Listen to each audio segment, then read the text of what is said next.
Tu écoutes l'épisode 117 de S'ouvrir à l'amour, comment ne plus souffrir en amour. Alors, avant que je rentre dans le vif du sujet, c'est le moment encore pour t'inscrire à mon prochain webinaire sur la dépendance affective.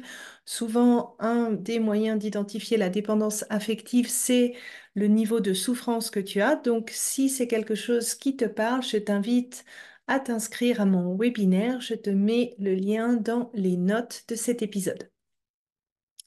Alors, cet épisode, il est pour toi si tu en as marre que l'amour soit source de souffrance. Tu as ce sentiment en fait que les relations, elles viennent appuyer exactement où ça fait mal. Tu souffres du comportement de l'autre et tu ne sais plus quoi faire pour que ça change. Et tu te demandes même si le partenaire avec qui tu es, ben, c'est un pervers narcissique ou il est tout simplement toxique. Dans cet épisode, je vais vraiment décortiquer ce que cette souffrance finalement, elle te dit. Ta souffrance, elle indique qu'il y a un dysfonctionnement dans la relation. Mais cela ne signifie pas forcément que l'autre est responsable de cette souffrance. Ce qu'elle implique, par contre, c'est la notion d'un état qui se prolonge dans la durée, sinon on parlerait tout simplement d'une douleur physique ou morale. Donc, dans cet épisode, je vais aller creuser sur, pour moi, les deux grands types de souffrance. La souffrance que tu t'imposes et celle que tu subis. Et après, on va voir les solutions pour sortir finalement de cette souffrance. La souffrance que tu t'imposes, c'est la majorité des cas. Donc, arrêtez de souffrir pour ces cas de figure, c'est pleinement en ton pouvoir.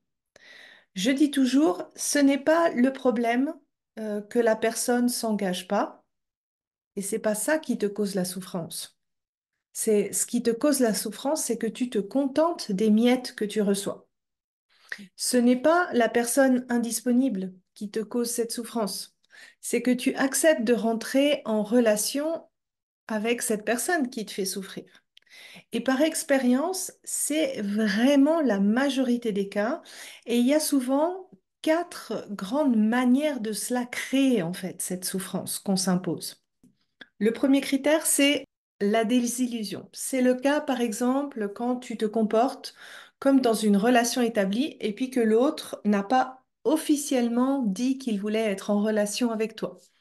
C'est aussi dans le cas de figure où tu imagines être avec The One, mais que tu n'as pas pris le temps d'évaluer si c'est une personne qui est compatible avec toi. C'est le cas où tu écoutes tes papillons et tu te fais tout de suite des plans sur la comète juste après quelques dates. J'en parle déjà dans mon épisode 50 qui s'appelle le syndrome Disney. Et là, cette souffrance-là que tu ressens, hein, elle est pas illusoire, elle est créée à 100% par ton imagination. Parce que si tu t'en tiens juste au fait, ils ne suivent pas et ne te donnent aucun espoir. Le deuxième, c'est le non-alignement. Alors, je te décris tous les cas précisément de non-alignement dans mon épisode 5, pourquoi tu n'obtiens pas ce que tu veux en amour. Et je vais te donner quand même quelques exemples maintenant. Donc, c'est par exemple quand tu acceptes une aventure alors que tu veux une relation sérieuse. C'est quand tu rentres en relation avec quelqu'un alors que tu sais que sur certains points, vous n'êtes pas compatibles. Par exemple, il veut pas se marier, il veut pas avoir des enfants. Forcément, ce non-alignement va te créer de la souffrance. Tu peux essayer de te mentir, de t'auto-convaincre dans ta tête, mais ton corps et tes émotions, ils te mentiront pas. Ils savent que c'est pas ce que tu recherches. Ils ressentent cette contradiction à l'intérieur de toi. Dans ce cas-là, cette souffrance, elle est 100% créée par ton choix qui est pas aligné. Le troisième, c'est l'histoire que tu te racontes. Alors, c'est différent du premier point de l'illusion, parce que dans l'illusion, en fait, tu as un aspect de camoufler les faits, Ici, les faits sont pas besoin de les camoufler, c'est vraiment des faits qui sont OK, mais c'est la perception de ce qui se passe dans la relation qui te crée cette souffrance. Alors, je vais te donner un exemple. C'est souvent quand on a cette interprétation la plus négative possible des actions de son partenaire. Typiquement, il oublie de fêter ton anniversaire et tu penses en fait qu'il se fout de toi, qu'il en a rien à faire de la relation, qu'il en a rien à faire de toi. Bah, ta souffrance, elle va être beaucoup plus importante si tu te dis ça que si tu te dis, bon, bah, il est débordé, il a oublié, on fêtera ça plus tard. Même chose, l'histoire qu'on se raconte, tu as un conflit avec ton partenaire, ça vous en venez un petit peu à péter un câble chacun de votre côté. Et ben, l'histoire, si tu te racontes, en fait, c'est la fin, on va se séparer, c'est fini, tu vas comprendre que tu te crées beaucoup plus de souffrance que si tu te dis, bon, bah ok, ça arrive de péter un plomb, mais on va régler ça de manière plus diplomatique plus tard. En gros, ça peut devenir vraiment une espèce d'automatisme où tu imagines toujours le pire et ça peut même devenir une obsession en termes de quantité de pensée qui vient. Euh, et pour ça, en fait, cette souffrance, elle est à nouveau créée par les pensées que tu nourris, par les choses que tu décides de penser, par la perception que tu décides d'avoir de la situation. Si tu as le sentiment que les pensées sont assez obsessionnelles chez toi, tu peux aller dans l'épisode 54. J'ai une méditation qui aide justement à calmer ces pensées obsessionnelles. C'est une méditation du Kundalini Yoga qui fait des merveilles. Et le dernier point, c'est si tu adoptes ce rôle de la victime dans le sens du triangle de Karpman et que tu redonnes finalement ton pouvoir à l'autre. C'est par exemple si tu as cette impression que l'autre te parle mal et que tu dis rien. Si tu as l'impression que l'autre est pas clair, mais tu vas pas non plus aller aborder le sujet et confronter pour obtenir de la clarté. Dans ce cas-là, en fait, la souffrance, elle est aussi 100% créée par toi parce que tu redonnes, si tu veux, ton pouvoir à l'autre. Le deuxième cas de souffrance, en fait, c'est les souffrances que tu subis malgré toi. Et dans cette catégorie, il y a toute la catégorie des personnes toxiques, des abus. Et dans ce cas-là, bien entendu, c'est important de ne pas continuer à les subir, de te faire aider, de demander de l'aide pour sortir de cette situation. Je te donne beaucoup plus de conseils dans le cas où tu es avec un pervers narcissique, une personne qui est vraiment toxique, dans l'épisode 13 du podcast. Mais dans cette catégorie-là, il y a aussi toutes ces blessures du passé qui sont réactivées dans tes relations amoureuses et qui génèrent énormément d'émotions inconfortables et notamment ce sentiment de souffrance. Et pourquoi je dis ça? Parce que dans ces cas-là, souvent, en fait, tu choisis pas de réagir de cette manière. Tu as l'impression de pas choisir d'éprouver ces émotions. Et c'est la vérité parce que ce n'est pas un choix rationnel, en fait, c'est un automatisme de réaction qui vient de ton passé et qui est enregistré dans ton système de survie. Donc, c'est automatique, si tu veux, ton système nerveux. Et ça peut vraiment, en tout cas moi, quand j'avais ce genre d'émotion, ça peut vraiment te donner ce sentiment d'impuissance, de subir, de ne pas arriver à sortir en fait de ces schémas qui te causent de la souffrance. Et ça, c'est vraiment, je dirais, normal parce que c'est sauvé au niveau de ton système nerveux, au niveau de ton système de survie. La bonne nouvelle, c'est qu'on peut s'en sortir. T'es pas obligé de subir ça tout le temps. Ça, je vais en parler plus tard dans les solutions. Si tu veux en savoir plus sur justement ce phénomène, mais pourquoi on a cet automatisme, quels sont les événements qui font qu'on se crée ces automatismes-là, je t'invite à aller regarder mon webinaire gratuit qui s'appelle Comment se libérer des schémas amoureux qui t'empêchent d'être heureux en amour. Tu as l'URL dans les notes de l'épisode et tu peux aller directement sur sandykaufman avec deux n.ch /fr/passé et je t'explique vraiment tout ça en détail. Donc, dans tous les cas, si tu ressens de la souffrance, prends-la au sérieux. Prends-la au sérieux. Parce qu'elle te dit, en gros, ta souffrance, que c'est trop long et qu'il faut changer ta manière de faire. Donc, si c'est une souffrance que tu te crées, que tu t'imposes, ça va passer par reprendre ton pouvoir sur ta vie amoureuse. Donc, si on reprend l'histoire de la désillusion, eh bien, ça va passer par confronter les faits avec tes attentes et tes projections. Si on parle du non-alignement, eh bien, ça va passer par vérifier ton alignement dans le choix du partenaire, dans ta manière de communiquer, dans ta manière d'agir, dans ta manière de réagir face à l'autre.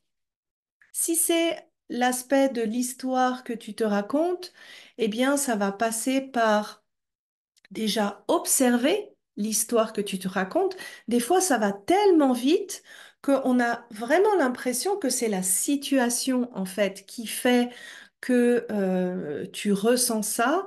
Et ça demande une certaine pratique, en fait, dans s'ouvrir à l'amour. Les personnes, elles n'ont, c'est pas toujours facile d'arriver à identifier tout de suite l'histoire que tu racontes. Ça demande vraiment de la pratique pour un peu voir déjà quels sont tes biais, hein. On a toujours un peu des pensées clés qui reviennent un peu en boucle. Et aussi pour l'identifier et le séparer finalement de ce que tu es en train de vivre, de la situation que tu es en train de vivre. Et ensuite, de te demander si l'histoire que tu racontes, bah, est-ce qu'elle t'aide ou est-ce qu'elle t'aide plutôt pas trop dans la construction de ta relation amoureuse? Et même chose pour le rôle de victime. On prend tous à tour de rôle le rôle de bourreau, le rôle de sauveur, le rôle de victime. Mais à chaque fois, en fait, que tu repères ces situations où tu te sens victime, de te dire, OK, là, comment est-ce que je peux reprendre mon pouvoir? Comment je peux reprendre, faire mon 50%? Et une autre chose qui est pour moi importante, c'est de vraiment te dire que reprendre ton pouvoir, c'est pas quelque chose qui se fait en un jour. C'est pas quelque chose que tu vas commencer à passer de je prends pas mon pouvoir à j'y arrive parfaitement. Et donc de te donner le droit d'apprendre, de te donner le droit de commencer imparfaitement, c'est extrêmement important. Et mes trois conseils, parce que j'ai vraiment commencé de manière très imparfaite, si je peux être totalement transparente, c'est de te donner le droit de corriger ne serait-ce qu'à 5 ou 10%. Si tu n'arrives pas à totalement reprendre ton pouvoir, bah, commence par 5 ou 10%. Par exemple, si ton partenaire agit d'une manière qui ne te convient pas et que tu aimerais arriver à lui dire clairement, en face à face, de manière calme, que ce n'est pas OK pour toi et que tu voudrais qu'il change tel ou tel aspect, eh bien, donne-toi le droit de le faire imparfaitement, donc peut-être de ne pas demander la totalité de ce que tu voudrais demander, ou bien si tu n'arrives pas à lui dire en face, de lui écrire. C'est déjà un premier pas, c'est déjà un début. Et je dis toujours dans S'ouvrir à l'amour, chaque pas, c'est une victoire, chaque pas compte. Le deuxième, c'est que la répétition de tes prises de pouvoir va te donner la confiance, va te donner la force de continuer. Donc, un moyen assez simple de le faire, ça c'est quelque chose de typique en coaching qu'on propose, c'est de voir et de noter toutes les fois où tu as réussi. Donc, tu peux le faire de manière visuelle. Par exemple, dans un bocal, tu mets un petit papier à chaque fois que tu as réussi à reprendre ton pouvoir. Ça peut être en relation, ça peut être avec tes amis, au travail, peu importe. Et quand tu vois le bocal qui se remplit, ben, ça te fait du bien, tu vois que tu es sur la bonne voie. Ce que je recommande, moi, pour les participantes de s'ouvrir à l'amour, c'est de se célébrer, en fait, chaque semaine et de se célébrer dans ce qu'on a réussi, bien sûr, mais aussi toutes les fois où on a essayé et ça n'a pas encore super marché.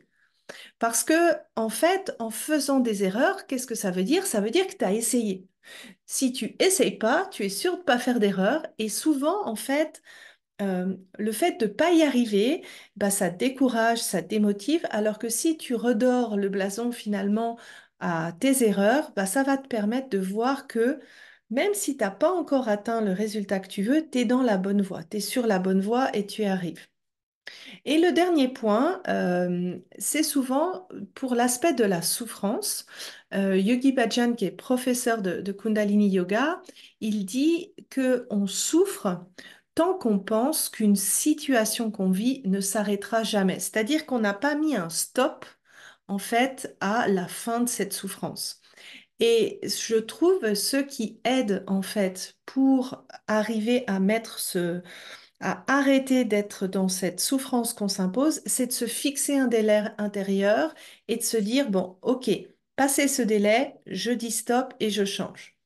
Par exemple, tu commences une relation et tu sais très bien que c'est une relation qui n'est pas ce que tu veux, une aventure alors que tu veux du sérieux ou c'est pas une bonne personne pour toi. Ok, plutôt que de te flageller en te disant non, j'aurais pas dû, euh, je suis une mauvaise personne, je dois souffrir toute ma vie à cause de ça, eh bien, dis-toi, ok, j'ai merdé. Bon, qu'est-ce que je fais? Je me donne ce délai intérieur, d'ici un mois, j'arrête. Et de t'engager à le faire. Ça te t'aide à rechoisir. Ça n'a pas été parfait, mais tu as le droit toujours à te dire, ok, là maintenant, je change. Là maintenant, je me donne une deuxième chance de rechoisir mieux. Et en mettant ce délai, eh ben, ça aide aussi ta tête à te dire, bah voilà, cette souffrance, elle va pas être continue. Là, j'ai fait une erreur, c'est ok, so what, je continue. Je vais te donner un autre exemple qui est souvent l'histoire des chagrins d'amour. Des fois, on a ce sentiment qu'on n'arrive pas à se remettre en fait d'un chagrin d'amour. J'en parle, je crois, dans l'épisode 47 sur le deuil d'une relation. Selon l'addition de la relation, en fait, tu peux vraiment sentir des grosses vagues émotionnelles. Et là aussi, tu peux te dire, OK, jusqu'à quel point c'est OK pour moi de faire ce deuil, de ressentir beaucoup des émotions, et puis à quel point je me dis, OK, là, je dis un stop à ma souffrance, j'arrête de m'enliser en fait dans cette émotion de chagrin d'amour, et je me donne le droit en fait d'avoir une seconde chance dans mes relations. Si maintenant, cette souffrance, elle vient plus des schémas amoureux que tu répètes, ces schémas, ils sont pas là pour t'embêter. Ils sont pas arrivés par hasard. Ils sont vraiment la résultante de tes blessures du passé, de tes expériences du passé, où tu as perçu en fait que le stress émotionnel que tu étais en train de vivre n'était pas pris en compte. Donc, renier cette souffrance, la minimiser, ça va avoir un effet, on va dire, boomerang, parce que ça va s'amplifier plutôt que de diminuer. Mon invitation ici, c'est vraiment de l'accueillir, ta souffrance, d'être bienveillante avec elle, de lui apporter le soin et si tu sens qu'elle est suffisamment importante, de faire un travail de fond sur tes schémas amoureux. Dans mon programme S'ouvrir à l'amour, c'est par ça qu'on commence, parce que bah, ça fait du bien. En fait, ça fait du bien de savoir qu'il y a une partie qui vient de ça, qui n'est pas une question de manque de volonté, qui n'est pas une question de mauvais comportement, Et tu commences en fait concrètement dans le programme S'ouvrir à l'amour en faisant le bilan de ton passé relationnel. Donc ça te permet de comprendre grosso modo en fait d'où elle vient, cette souffrance. Et puis la deuxième étape, on travaille directement sur euh, euh, enlever en fait, déprogrammer les schémas amoureux que tu répètes avec des approches psychocorporelles au niveau de ton système nerveux. Donc cet automatisme-là, en fait, on ne travaille pas au niveau de la tête, mais vraiment au niveau du système nerveux. Si tu sens que tu as besoin d'aide sur ce sujet, tu peux bien sûr t'inscrire au programme S'ouvrir à l'amour. Les séances de groupe commencent toujours à des dates fixes, mais toute cette partie finalement du passé, des schémas amoureux, quand tu t'inscris, tu peux déjà commencer cette partie parce que cette partie se fait en individuel avec un thérapeute de mon équipe. Donc voilà, j'espère que cet épisode sur la souffrance t'aura éclairé et t'aura donné des pistes pour commencer à euh, arrêter de souffrir, tout simplement. Et je me réjouis de te trouver la semaine prochaine avec un nouvel épisode. Au revoir.